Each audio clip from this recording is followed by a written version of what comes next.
They felt like they could ransack Ukraine and not have any consequence. That is not something we can allow. That is why we cannot go for concessions again. There were concessions in both the Minsk agreements. Agreements that the Russian terrorist regime has betrayed. Both times. In fact, the second time it was particularly interesting.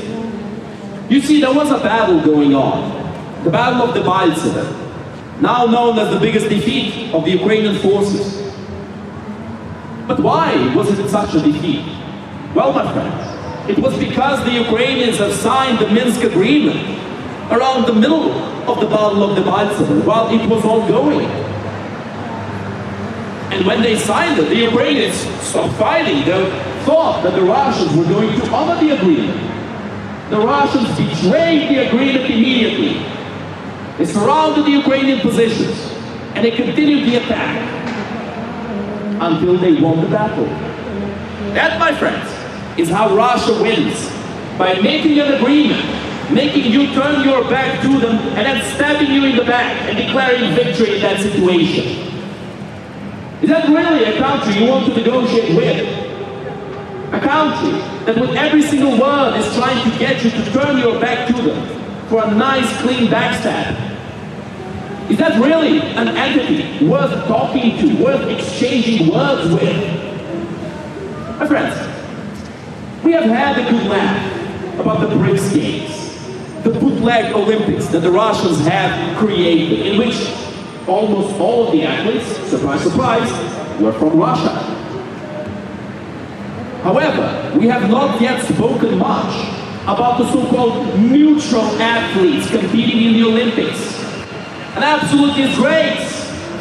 The Russian terrorist regime is enabled to send their athletes who are siding with this war, who are siding with the terrorist regime, as neutral candidates to the Olympics. Neutral athletes. What sense does that make? We need to put pressure on the Russian terrorist regime by any means necessary. What's better? A direct confrontation with the Russians, or banning them from the Olympics? My friends, the answer is obvious. More sanctions, ban them from the Olympics, ban them from international competitions. Thank you very much, my friend. Thank you very much. Well, that's some serious skills there with the rulers. Very impressive, very impressive. I like it. But my friends, I digress. Once again, we cannot keep pretending like Russian culture is separated from this war. We cannot keep pretending like Russian language is separated from this war. We cannot keep pretending like Russian athletes are separated from this war. They have weaponized every single one of those at war. They are weaponizing every single facet of their society against the world, against the West. And here we are, wallowing in these lofty ideals, claiming that no, we need to be better than them. Oh no, sure, that individual has a knife pointed at you. Oh, hello there, my friend. Good luck, good luck. Thank you very much, thank you very much. That's right, let's go, come on. That's right, guys. You see, in London, my friends, there's always these lovely events where people are having fun, where people are showing what they can do best. Just like the marathon, in which our friend Love has been running, and a few others. Some of the Ukrainian veterans ran in the marathon, and they finished it, which is very impressive. Some of them were refugees from the war, and they still managed to finish the marathon. That should show the determination and the grit that these people have. That is symbolic of the situation Ukraine is in right now. But my friends, mere grit and determination is not going to win this war. We need help.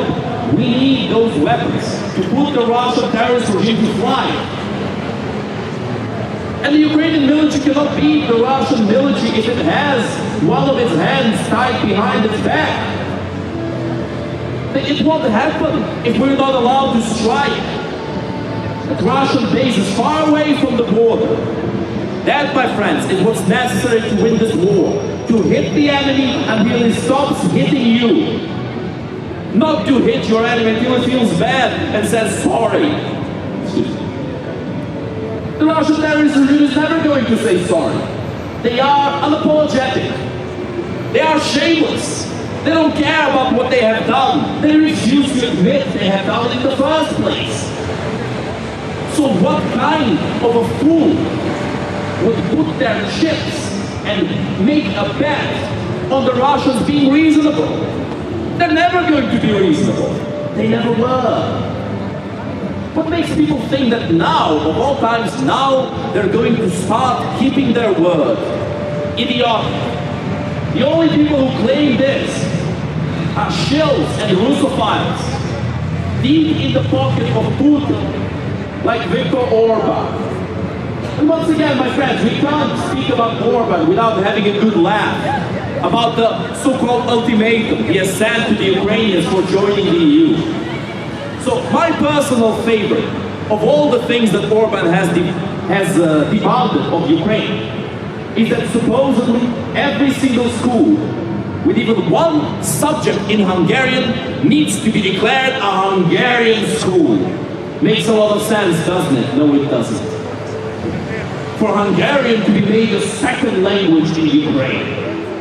Nonsense. My friends, there's a few thousand Hungarians living in Ukraine, and these people are being used as bargaining chips by Orban to extract more concessions from the EU, to get more money from the EU. It's time to bring Orban down for good. And all of these Russophiles in European parliaments need to also be brought down with him.